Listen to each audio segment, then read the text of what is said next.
ಮುನಗೋಡ police ಠಾಣೆಯ PSI Yallalinga Coonoor ಅವರು ಬೆಂಗಳೂರಿನಲ್ಲಿ ನಿಧನ ಹೊಂದಿದ್ದಾರೆ. ತೀವ್ರ ಆರೋಗ್ಯ ಸಮಸ್ಯೆಯಿಂದ ಬಳಲ್ತಾ ಇದ್ದ ಅವರನ್ನ ಬೆಂಗಳೂರಿನ ಪ್ರತಿಷ್ಠಿತ ಆಸ್ಪತ್ರೆಗೆ ದಾಖಲಿಸಲಾಗಿತ್ತು. ಆದರೆ ಚಿಕಿತ್ಸೆ ಫಲಕಾರಿಯಾಗದೆ ಇಂದು ಅವರು ಕೊನೆ ಉಸಿರೆಳೆದಿದ್ದಾರೆ.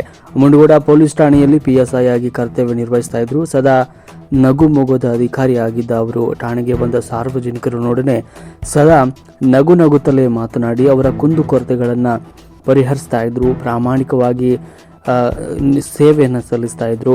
ಸಹೋದ್ಯೋಗಿಯನ್ನು ಕಳೆದುಕೊಂಡ ಕಾರಣ ಮುನಗೋಡ ಪೊಲೀಸರು ತೀವ್ರ ಸಂತಾಪವನ್ನು ಸೂಚಿಸಿದ್ದಾರೆ ಮತ್ತು ಅಪಾರ ಬಳಗವನ್ನು ಬಿಟ್ಟು ಅಗಲಿದ ಅಧಿಕಾರಿಗಳಿಗೆ ಶ್ರದ್ಧಾಂಜಲಿಯನ್ನು ಸಲ್ಲಿಸಲಾಗಿದೆ. ವರದಿ ಶಂಕರಗೌಡ, ಅಚ್ಚಡದ ಮುಂಡಗೌಡ.